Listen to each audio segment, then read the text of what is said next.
और चलिए अब बात बागेश्वर धाम के पीठाधीश्वर की, जिन्होंने न्यूज स्टेट से खास बातचीत की। इस खास बातचीत में धीरेन्द्र शास्त्री ने भारत को हिंदू राष्ट्र बनाने की मांग की, तो वहीं उन्होंने बागेश्वर धाम को राजनीति से ना जोड़ने की भी बात कही। बागेश्वर धाम के पीठाधीश्वर धीरेन्द्र शास्त्री ने एक बड़ा संकल्प लिया है और संकल्प ऐसा कि देश हिंदू राष्ट्र हो और सनातन संस्कृति आगे बढ़े, इसकी रक्षा हो। गुरुजी, मैं ये जानना चाह रहा हूँ कि जिस तरह से आपने संकल्प लिया है, तमाम लोग यहाँ पर संकल्प भी ले रहे हैं, इसमें और कहाँ किस स्तर पर लोगों को जोड़ने की जरूरत है कि देश हिंदू राष्ट्र बने और सनातन और आगे बढ़े? भारत का प्रत्येक नागरिक जिसके अंदर सनातन का जुनून, सनातन का खून है, वो जुड़ रहा। जगह जगह यात्राएं हो रही, लोग एकत्रित हो रहे हैं और जगह जगह हिंदू राष्ट्र की मांग उठ रही है। बहुत जल्दी भारत में हिंदू राष्ट्र की क्रांति आ रही है। कल कथावाचक ने, पारासर जी ने बात कही थी कि लोग सोचते तो बहुत हैं कि सनातन के लिए काम करें, लेकिन उतनी बड़ी संख्या में निकल के नहीं आते। आपकी तारीफ करते हुए कहा कि एक धीरेन्द्र शास्त्री ने जो बीड़ा उठाया, इसे मजबूत करने की जरूरत है। किस स्तर पर लोग जुड़ें?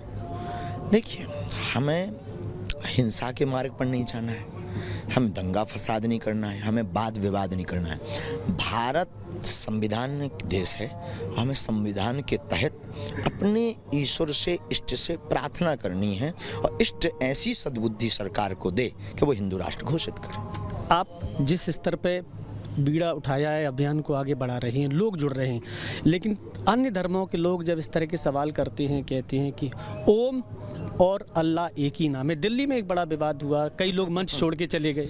उनको याद आ गया, यही तो क्रांति और भगवत कृपा है, इसीलिए तो हम अर्जी लगा रहे हैं। उन्हें याद आ गया कि हम सनातन, इस भारत का प्रत्येक नागरिक अपने सीने पे हाथ रख करके अगर अनुभव करे ना, तो उसकी रंगों में राम और कृष्ण का खून बह रहा है। ये जो पूरा आयोजन हो रहा है बागेश्वर धाम में, इस आयोजन का प्रभाव कितने बड़े स्तर पे आप देख रहे हैं? क्योंकि मैं खुद देखा, आज मैंने लगभग 4-5 लाख लोग मुझे दिखाई दिए।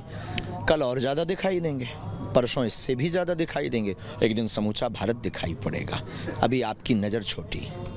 कमलनाथ जी का लाए थे, उन्होंने कहा था कि मैं खुद हनुमान जी का भक्त हूँ, मैंने छिंदवाड़ा में बड़ा मंदिर बनाया है और बागेश्वर धाम के दरबार में आज 40 मिनट तक आपके साथ लगभग उन्होंने बागेश्वर बालाजी के चरणों में सब आते हैं। हमारा किसी पार्टी से मतलब नहीं है, लेकिन जो सनातन के साथ है उसके लिए सदैव आशीर्वाद है और गुरु के नाते जो आता है, हमारे पास तो सब पार्टियों के लोग आते हैं। कोई ऐसी पार्टी नहीं है जिसके लोग बागेश्वर धाम से ना जुड़े हों, क्योंकि ये राजनीतिक स्थान नहीं, ये तो सरकारों की सरकार, बागेश्वर हनुमान सरकार का स्थान है। सबका स्वागत है, इसमें दिक्कत भी क्या है? वो हनुमान जी के भक्त हैं तो क्या बुराई है? क्या किया उन्होंने गुनाह है? हनुमान जी के दर्शन करने एक हनुमान का भक्त चला आया तो कौन सा पाप है? वो सब आते हैं, सबका स्वागत बागेश्वर धाम पर। और हम राजनेताओं पर, राजनीति पर कोई कमेंट नहीं करते। ऐसी चर्चा हो रही थी गुरुजी कि जो लोग आपके अगेंस्ट बयान दे रहे थे वो भी कमलनाथ के साथ खींचे चले आए।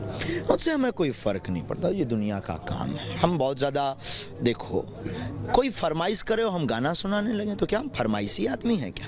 लोग बोलते रहते हैं। मैं 2 सवाल और आपसे पूछूंगा। एक ये कि अभी देश और प्रदेश में आज जिस तरह के काम हो रहे हैं, कहीं मंदिर बनाए जा रहे हैं, कहीं और धार्मिक आयोजन हो रहे हैं, आप लगातार बड़े स्तर पे काम कर रहे हैं, लंबे समय से कर रहे हैं। दंदरुआ में भी मैंने एक आपका इंटरव्यू किया था, वहाँ भी मैंने पूछा था कि क्या कुछ और बड़े स्तर पर सरकार को इसमें और करने की ज़रूरत है? हमारा तो अपने इष्ट से निजी प्रार्थना है। भारतीय नागरिक होने के नाते अपने बोलने में हम स्वतंत्र हैं, तो हमारी केवल अपने इष्ट हनुमान जी से प्रार्थना है। बाकी हमारी कोई ऐसी मांग नहीं, न सरकार से हमारी कोई अपेक्षा, हमारी तो बालाजी सरकार से अपेक्षा है। एक आखिरी सवाल, कोई ऐसा बड़ा संदेश जो लोगों को आप देना चाह रहे हो, जो टेलीविजन के जरिए लोग सुनना चाह रहे हो? आप बागेश्वर धाम पर 121 कन्याओं का विवाह हो रहा है और ऐसी बेटियों का हो रहा है जिनकी कोई नहीं है, न कोई जाति है, न जातिवाद है, न किसी धर्म की बात है। सब जगह के लोग, सभी जातियों के लोग आए हुए हैं। आप सब भी आइए, अब जातिवाद त्यागिए, हम सब हिंदू एक हो और सनातन संस्कृति को बढ़ावा देकर भारत को हिंदू राष्ट्र बनाए। बिल्कुल, देखिए, जातिवाद त्याग दें तभी एक बड़ा काम हो सकता है और इसीलिए ये पीठाधीश्वर धीरेन्द्र शास्त्री ने बात कही है कि जातिवाद छोड़िए, सब लोग एक साथ सनातन के लिए काम कीजिए। एक बड़ा संदेश है, लोग कदम बढ़ाएं और आगे बढ़ें।